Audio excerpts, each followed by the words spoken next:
Hi, my name is Lloyd Borrell. I'm your host for the EMF Health Summit. I'm joined today by my friend, Dr. Eva Detko, and we're going to be talking about how to live a healthy life in our electromagnetic world. Dr. Eva, welcome. Hello everybody. And first of all, thank you for inviting me to be part of this conversation. Really excited for it. So yeah, let's get started. My first question to you is what inspired you to actually create the EMF Health Summit? What's your story? What's the story behind it? Yeah, so the story behind it is one day I had a telephone conversation which changed my life. And a lot of people have heard that phrase before, except the difference is, in my case, it wasn't what was said in the telephone conversation. It was the device that was used, and more specifically, it was the energy that this device was emitting. And so what happened was, in 2002, one day I put my cell phone next to my ear to answer a call, and I began to experience a strange sensation. Nothing more than that, really, a kind of troubled spatial awareness, something a little bit disconcerting. And I finished the conversation and the phone rang again, because at that time I was running a business where people were calling me to take bookings. And very quickly, this unpleasant sensation, it turned to just the whole side of my head next to where I was holding the cell phone was just literally burning up. And it was like causing extreme pain in my ear. And this, within a few conversations and really within a few days, I got to the stage where, well, I joke about it. I say it got so bad, I actually went to see my doctor, because I'm not really one to go see my doctor a lot. I hardly had a day off work, in my life. And my doctor, who's a friend, he prodded and poked, and he really couldn't find anything wrong with me, but he was sympathetic. And this carried on. In fact, it got worse and worse. And not only was I experiencing pain around using my cell phone, but also when I was using my computer, when I was sat in front of the TV, when I went out in the car, when I went around to people's homes, and it was like no escape. It was just like everywhere. And so I tried to do things. I went back to the doctors, and he sort of sent me in different directions to see different specialists, neurologists, psychiatrists, all kinds of tests, some of them quite intrusive. And really, nobody could find anything wrong with me. I was okay, according to them. And the only thing really that we could see was I was having some high blood pressure, but I knew that there was something wrong. And so this went on for 2 years, just kind of knowing that something was wrong, but actually pretending that everything was okay, because that was really the only way forward, just to kind of pretend it wasn't there, but it was just getting worse and worse and worse. And then one day I actually came across an article in the newspaper which I was receiving, and it talked about a guy who was electrically hypersensitive, that couldn't use a cell phone, that had to switch the electricity all night to get to sleep. And then it was like, whoa, this is what I've got. And this was a starting point for me dealing with this, for me facing up to it and trying to do something about it. And this is my motive, this is my inspiration for organizing this summit, this event, is that this doesn't happen to anybody else, or that the information gets out there. So I can't stop it from happening to other people, but that the information gets out there about these dangers from these devices which emit electromagnetic fields, and also that people learn about solutions, because that's what I had to figure out over something like a 10-year period, was the solutions. So that's my motivation. Yeah, and interestingly, and I know I've shared this with you before, but in my clinical practice, what I often observe, I work with people with autoimmune conditions, and oftentimes when there is an underlying issue that people may not be aware of, whether it is autoimmune or otherwise, it may just happen that this sort of added stress that comes with exposure to EMFs could be that one thing that pushes people over the edge, or perhaps there is another stressor in their lives. Perhaps the job is a bit stressful, or they're going through some other emotional trauma, or maybe even chemical trauma. There's so much toxicity in the environment, and that bucket overfills. Yeah. And bang, people just like I said, they go over the edge. But it's not an easy factor necessarily for people to identify, because as you said, it took you a while, and that's true for many people, because it's not something we instinctively go towards as a source of the problem, right? When we have symptoms and clinical manifestations. So it's definitely raising that awareness. I definitely applaud you for this, because I think that's really, really important that people keep that in mind when they're putting the pieces of the puzzle together, when they're not well. So are you now fully recovered? Are you back to health? Well, I can honestly say that I am fully recovered, that I am no longer electrically hypersensitive, and there's lots of terms for this, EMF intolerance syndrome, or just plain electrical sensitivity, sometimes we call it. But yeah, it's, I no longer have a cell phone. That's through choice. But I can function quite happily around Wi-Fi, sit in front of a computer for many hours a day, as I've done to prepare this summit. Travel, long distance travel. Last time we flew over the Atlantic, there was the Wi-Fi on the plane. So I'm back to living a normal life.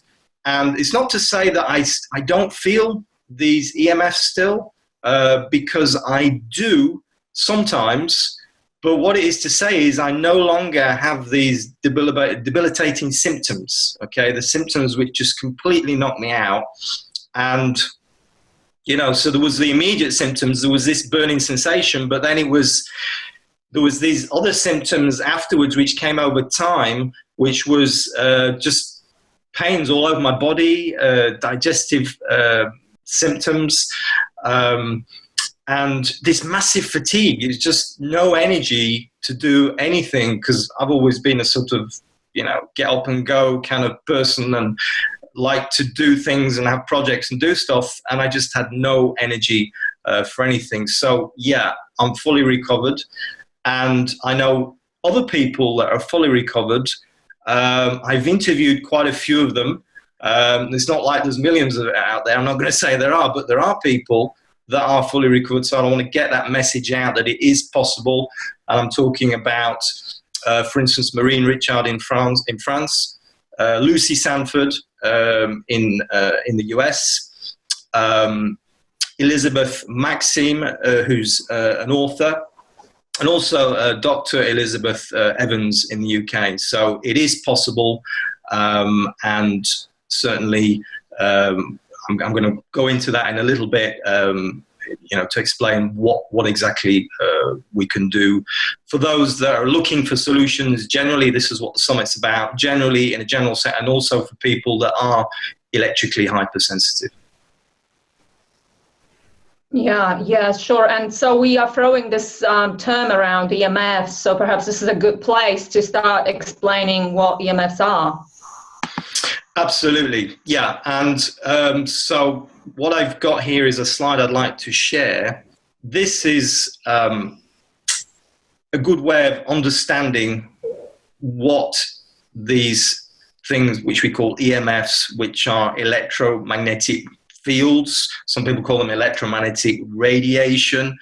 There are these forces which exist in nature, and also man-made forces, invisible forces, which we can't see, hear, taste, touch, smell. Some people can sense them, and we call those people, electrically hypersensitive. But so these forces exist, and this spectrum explains. You can see we've got this notion of wavelength and frequency. So whenever we're talking about electromagnetic fields, it's always a factor of wavelength and frequency. And you can also see that we've got this notion of non-ionizing and ionizing. And we talk about this during the summit, and what the industry, the telecoms industry, and the utility companies particularly are trying to say, make us believe, is that non-ionizing is perfectly safe, because we've got this thing ionizing, which nobody argues about that, which is like the nuclear and the gamma and the X-rays.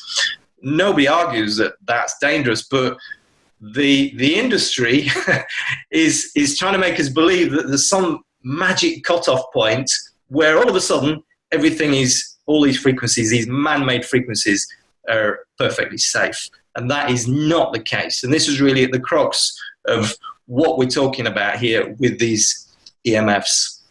And if you look along the bottom, then you can see that on the lower frequencies that we have, well, notably home electrics. So that means power line frequencies. That's what's in your electrical wiring in your home, which is similar frequencies to what's found on power lines, because sometimes the voltages are changed for transmission over long distances.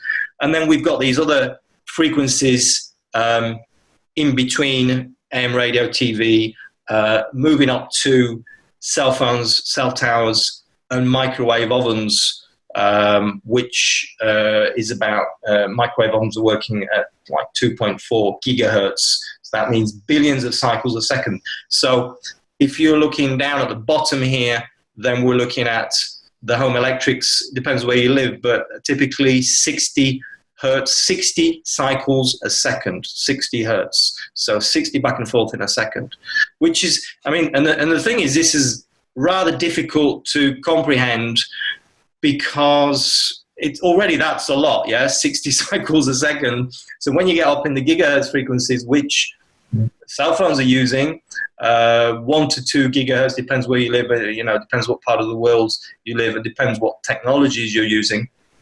But 1 to 2 gigahertz, 1 to 2 billion cycles a second. And what the industry is trying to make us believe is that all these frequencies are perfectly safe. All these man-made frequencies are perfectly safe.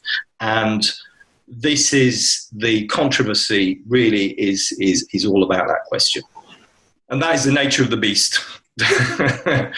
Yeah, and so, it's interesting that, the industry, yes, let's not even go there, right? This is true not just for EMS, but all sorts of other things that they're trying to convince us of. You and I both know that EMFs are real.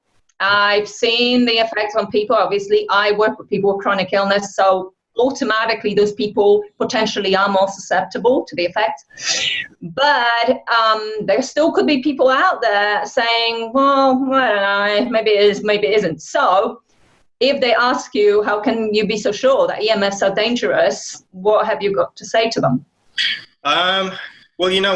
The most powerful argument or a statement I can say is what I've experienced, because I know that to be true. And when you felt something, I could have read 1,000 studies, or I don't know, I've never counted how many I have read, but it's what I've experienced. So I'm speaking from that place. And so I know that everybody is not going to believe Lloyd, and quite rightly so. But then I said, well, look, there are studies. And not only are there studies, there are thousands of studies. And not only are there thousands of studies, there are thousands of peer-reviewed studies. We're looking gold standard studies, the best standard, the best standard of quality of study we can have is these peer-reviewed studies. And this goes back decades. and back to the 17th century, the 18th century. Okay, there wasn't peer-reviewed studies then, but 1891, French physicist and physician D'Arsenval did studies on electricity, and he found that this adversely impacted breathing, respiration, and body weight. And then really a lot of studies done by the military, particularly after the Second World War, and also a lot done by the Nazis, incidentally, in Germany. A lot done on the radar operators, because this was the first time this became fairly widespread. And studies also on when the radio came in, Marconi in the 1930s. And then really, if we fast forward to more recently, 2007 by initiative report, 14 creme de la creme, independent scientists, researchers, public policymakers all came together to review over 2,000 peer-reviewed studies. And what did they say? The safety standards, because there are safety standards, okay, but the safety standards were wholly inadequate. So that basically the safety standards for electromagnetic fields were worthless. That was 2007. 2012, they issued another report, and they looked at the 1,800 studies in the intervening period between 2007 and when they did the 2012 report. So you can see how many studies there are. That gives you an idea. And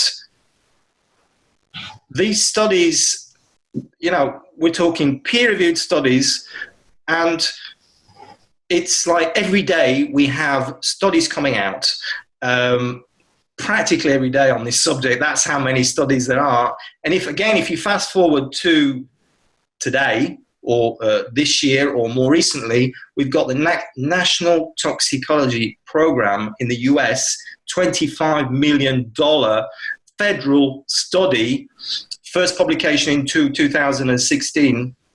A little bit of controversy over that, which we go into during the summit. But what they came out and said was that cell phone radiation is very clearly linked to brain tumors, malignant gliomas, and schwannomas, tumors of the heart.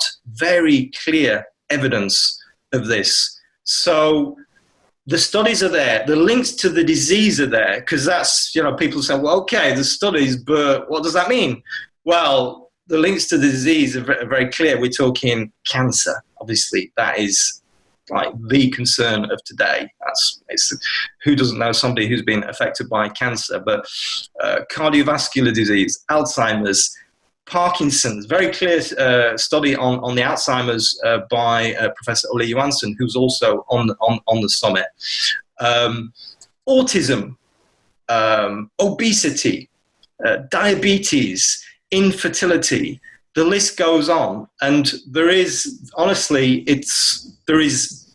you think of a disease, and there is not always, but often, a study which is linking EMFs to that disease.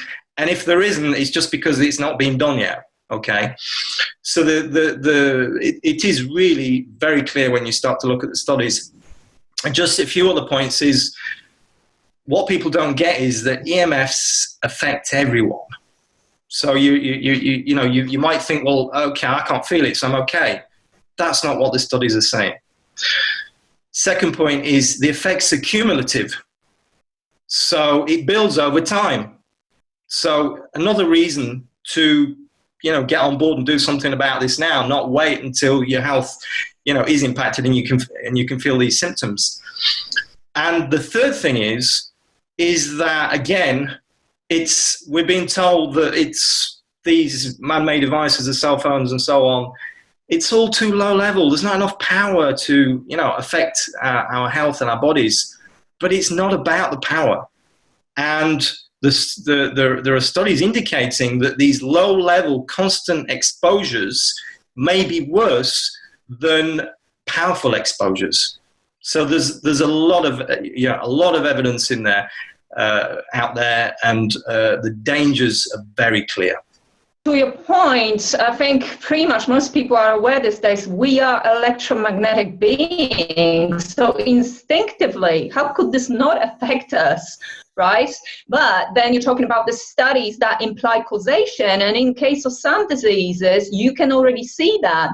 But even if they don't imply direct causative link, then we need to understand that a lot of chronic diseases are complex, and there are a lot of elements that need to come together in order to produce that disease state.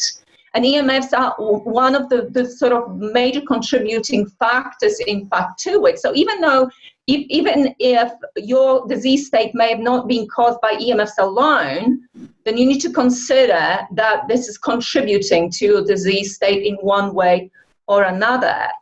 So your slide, by the way, was excellent because it's always good to have that visual, because it's not actually an easy concept for people to wrap their brains around, right? Particularly when we're talking about, 60, times their impact per second or millions or whatever, as you were saying, they're big numbers. So that was very helpful. And at the bottom of your slide, you had some of the common sources and exposures. But perhaps you could go over, for an average person, what are the typical sources of EMF exposure? Yeah, so I guess the most obvious one is cell phones, because everybody's got a cell phone, and there is a growing awareness of cell phone radiation. People are beginning to talk about it a bit more, and it's certainly being talked about in the mainstream media a bit. Sometimes it's been talked about in the wrong way, that it's perfectly harmless, and sometimes we're actually talking about the studies which I mentioned earlier. So that is the most typical, the one that most people know. And then smart meters, so smart meters, typically wireless utility meters. So before, we used to have the utility guy which came round and read your gas meter, read your electricity meter or your water meter. Now we're moving into a world where we've got smart meters which communicate this information back either wirelessly or through the electrical wire. Either way, it's another form of electropollution. And thirdly is just the Wi-Fi, because the Wi-Fi is like ubiquitous. It's everywhere now. Everybody loves Wi-Fi because, isn't it great? You can sit out in your garden and surf the internet, or walk down the street and surf the internet. So those are really the three most obvious that I can that people know, but not necessarily thinking that it's EMFs, but those are kind of the obvious ones.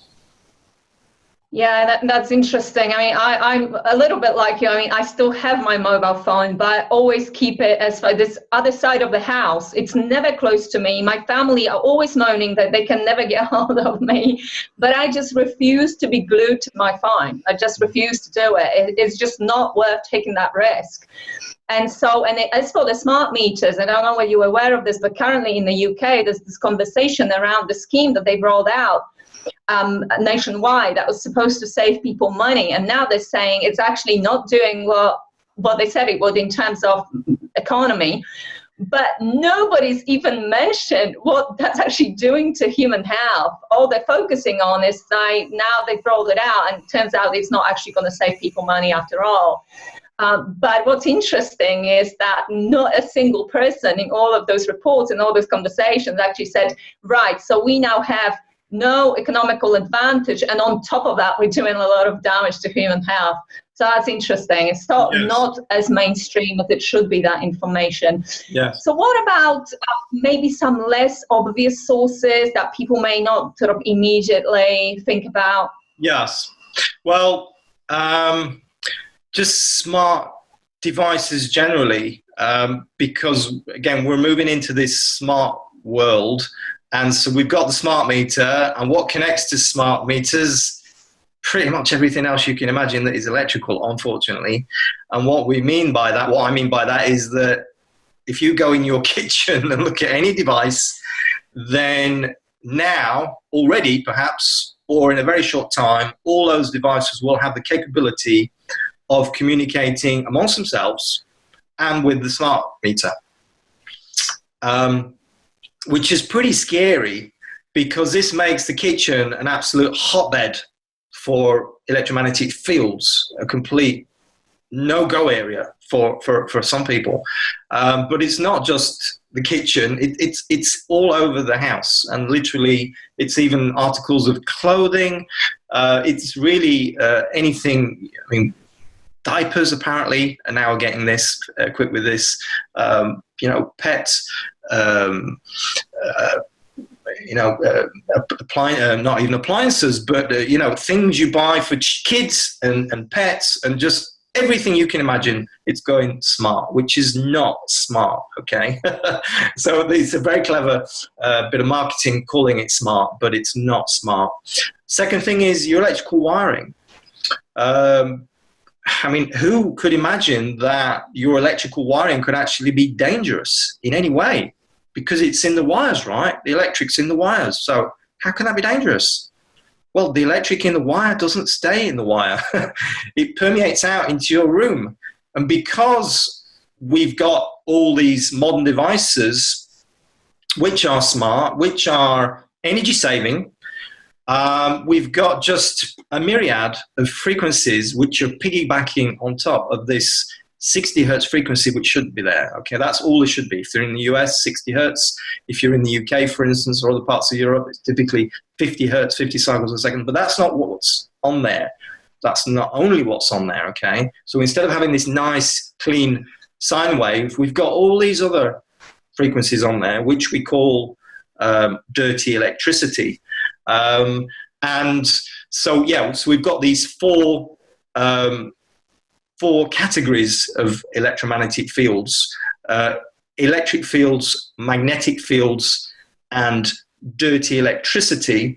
And already those three categories are all on your house wiring. And as I say, they don't stay on your house wiring. And then the fourth one is radio frequency radiation. And that just doesn't communicate, from your cell phone to whatever, or from the smart devices to whatever. It all sort of works together in ways which we're only beginning to understand, and creates these frequencies which, again, even though most people can't feel it, have adverse biological effects. So non-typical sources, those are perhaps the two main ones, in terms of general exposures.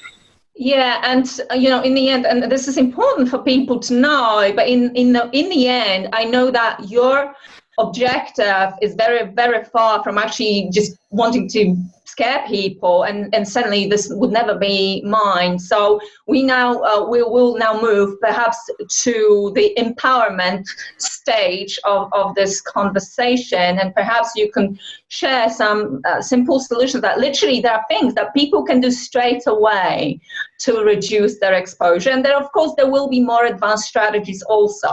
But can you just share some of the solutions so people feel them sort of more empowered here? Yes. So there's various steps to empowerment, and the first step is to understand, and that's why we're having this conversation, so that people can understand. Because you're not going to take action unless you begin to understand what the dangers are. So I'm talking about it, but again, that's the whole idea behind the summit, is to bring together all these world authorities on it, to talk about this, so that you can get the information direct from the horse's mouth. You don't have to believe Lloyd or anybody else, 30 top experts explaining this in great detail.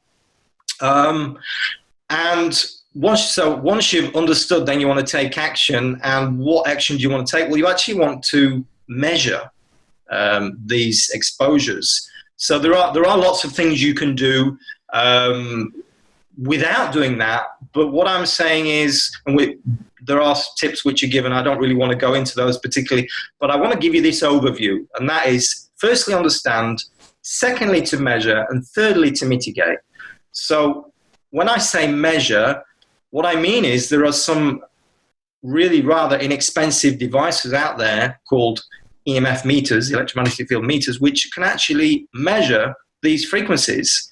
And so this is a very important part of the process, is understanding what your exposures are. And I've got a couple of meters with me, and one of them I've got here is this, which is a tri-field meter. And so I've got actually just 2 meters I'm going to show you today. And I'm not saying that these are the best meter, because this is always a very loaded question, because it's best what for and for who. That's always, people say, what's the best meter? Well, what are you actually interested in measuring, and, what is your personal situation? What are your priorities? So I'm giving some very general advice. And this tri-field meter, which is a new meter, which is out this year, what I like about it is it's very simple to operate. There's just 3 settings you can see, hopefully on the screen: magnetic, electric, and RF. There's actually 2 ways of measuring: standard and weighted. Don't worry about that. Okay, we're looking very simple today. So just put it on the weighted and magnetic. And perhaps if I move this around, it's got an audio function on it. So I'm moving it next to my computer. I don't know if you can hear that, but it's a bit like a Geiger counter. And it's going crazy when I put it over my keyboard because there are magnetic fields. So I've got it on the magnetic setting, okay? And there are magnetic fields there. And it's reading something like 40 milligauss, about 2 inches. Just to give you some context, from 2 milligauss and above, we've got adverse health effects, links to leukemia. Okay, so 40 milligauss there. It's okay, I'm not sleeping there. I'm not there, I'm here. So, so that's magnetic fields. Electric fields, same thing, just switch it across and it measures electric fields in volts per meter. And already you can hear, we've got a reading. I can hear, I can't see it, you can. But then we've got a reading on there. And lastly, radio frequency radiation, which there's very little of here. In fact, it's not picking up anything at the moment. But yeah, so that's from cell phones and cell towers and so on. So having a great little meter like this, which you can carry around with you, you can just, you point and shoot, basically. It's got sound, it's got a light, inexpensive, under $200. You might think, oh, that's a lot of money. But, what price your health? We're not looking for cheap, we're looking for value for money, and that is value for money. And here is another meter, which is also value for money, and it's a Graham Stetzerizer meter. And this meter measures dirty electricity. So just with these 2 meters already, we've measured those 4 different categories of electromagnetic fields, which we need to measure. And so as I said, so there was 3 points you recall. So firstly, there was the understanding. Secondly, there was the measuring. And the third one is the mitigation. And how do we mitigate? Well, 3 ways of doing that. First thing is you turn the thing off. Whatever it is in your environment, because that's the most important thing, is your immediate environment. You just turn that thing off, and you've got the meter, and it will pinpoint. You walk around with your meter, and this thing will pinpoint where things are. And it's a consumer meter, so it's got its limitations, but you are going to get a lot of information from a meter like this. So yeah, how to mitigate. Firstly, turn the thing off. Secondly, to increase your distance. And this is something which is a bit of it's like really a key point here is distance is your friend. In fact, it's not only your friend, it's your best friend in terms of these exposures, is to get as much, so as you were saying, Dr. Eva, is to keep that cell phone away from you as much as possible, particularly when it's actually in wireless mode, when it's actually emitting and receiving a signal, which is all the time, unless you've actually gone into the menu and deactivated it. And the third way to mitigate is to shield. And now just something important here is to say that shielding is always a last resort. Okay, and I even say that twice. Shielding is always a last resort. So you do those other steps first. Don't sort of wake up one day, oh my God, the cell tower outside the front door, I've got to shield everywhere. No, because my approach is a natural approach, and none of that shielding you can buy, which is wonderful, wonderful technology, a lot of it, is natural. Okay, you're introducing non-natural materials into your living environment, which is to be avoided if you can. And so you're shielding, and what you're shielding was one of two things you can see, or both. So you're either shielding yourself, so wearing garments, shielded garments, or you're shielding the source of the device. For instance, a Wi-Fi router, you can actually buy shields for those. Smart meters, you can buy shields for those. So those are my 3+3 steps in terms of solutions of how to deal with these different exposures.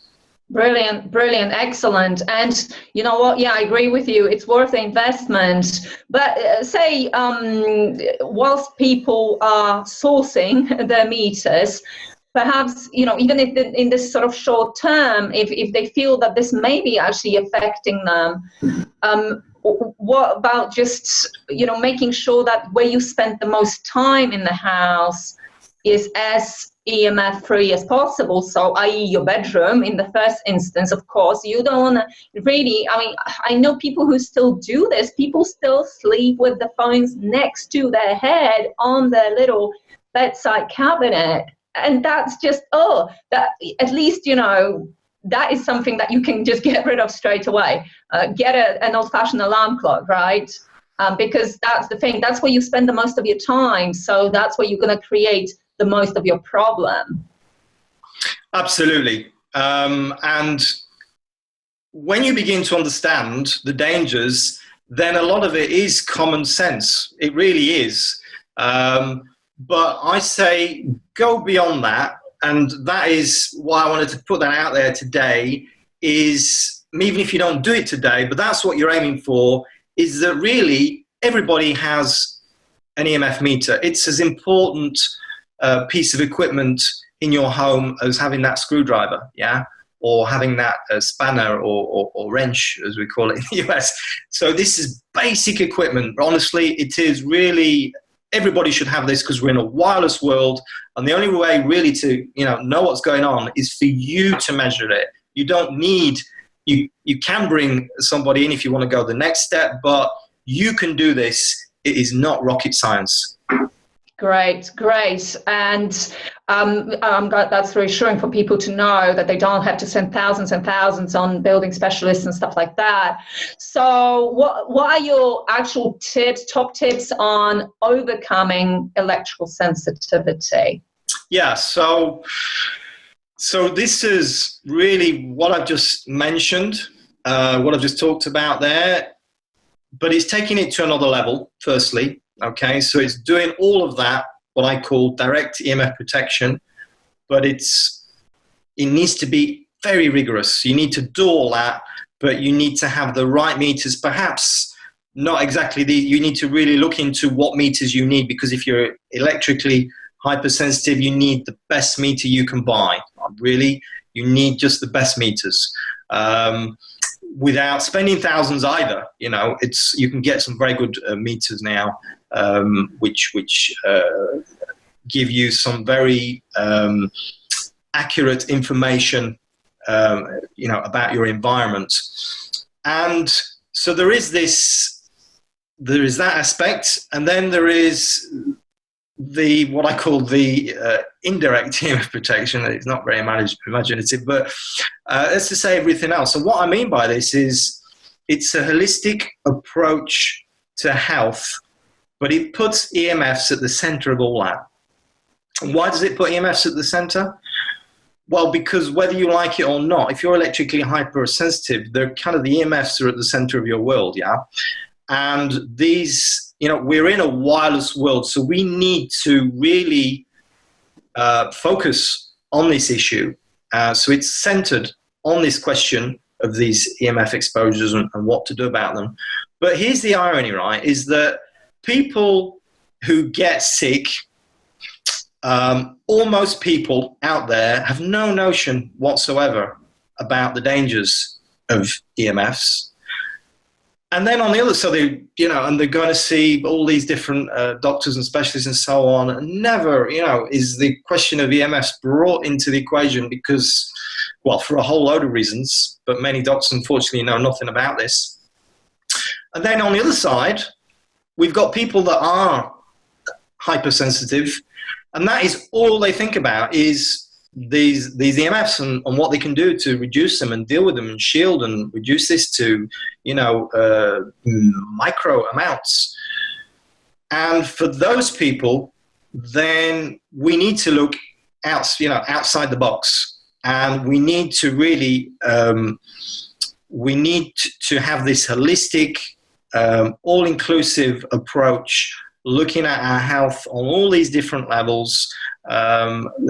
So yeah, on the physical level, yeah, the nutrition is important, detox is important, exercise is important, but no, not only on that level, but also mental, emotional, spiritual, all these different levels, because it's how you're thinking about this and also what you're feeling, because even these thoughts and feelings have an electromagnetic energy.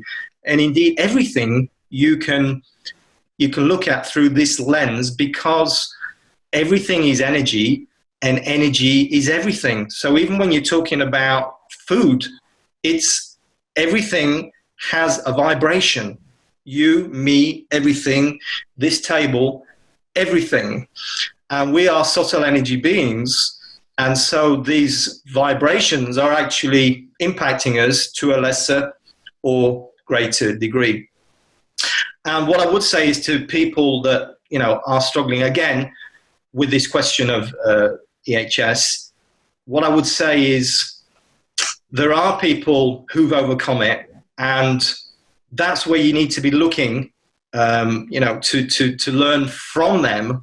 And it is looking at this wider question. I would say the most important thing is, and it sounds kind of obvious, but it has to be said, and you've probably heard it before, is to listen to your body.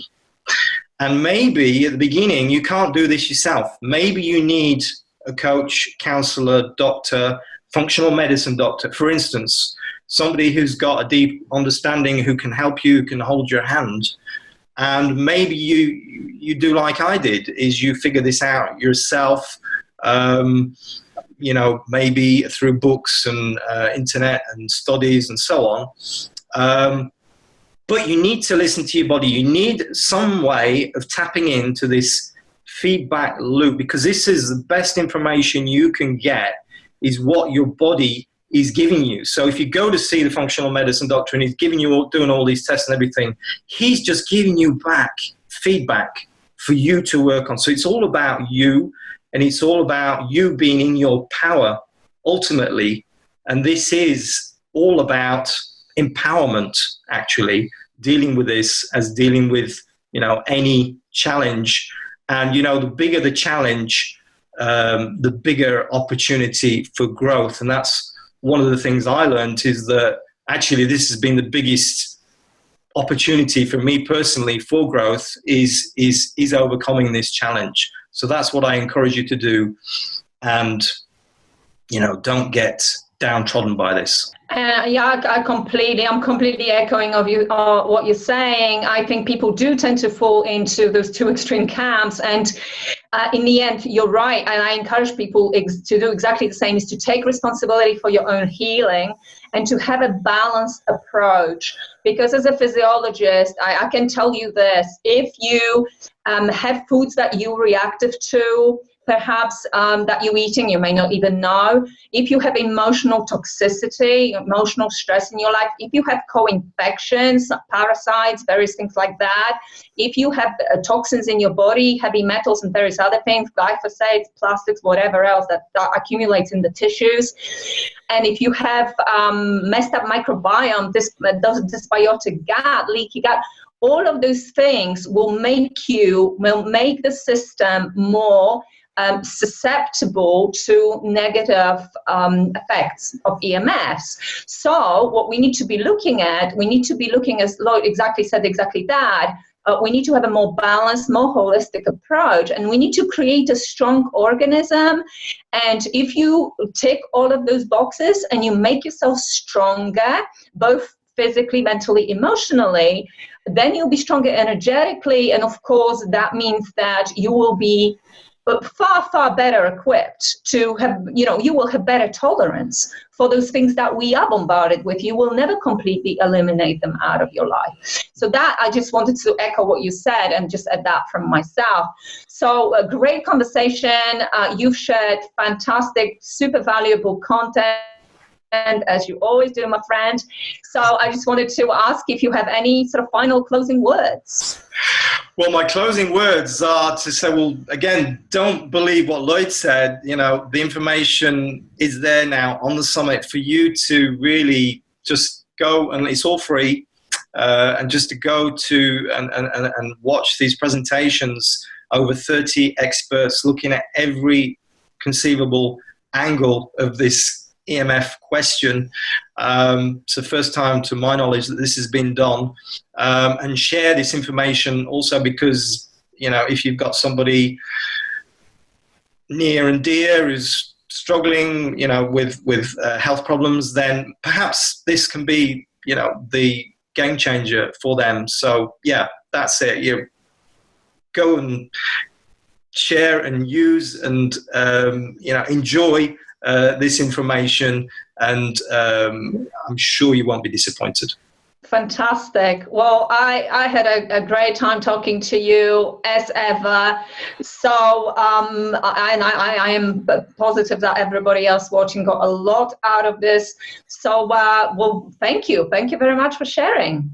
Well, thank you, Dr. Eva. Thanks for interacting with me today. Thanks for agreeing to do this. And I look forward to interviewing you on the summit.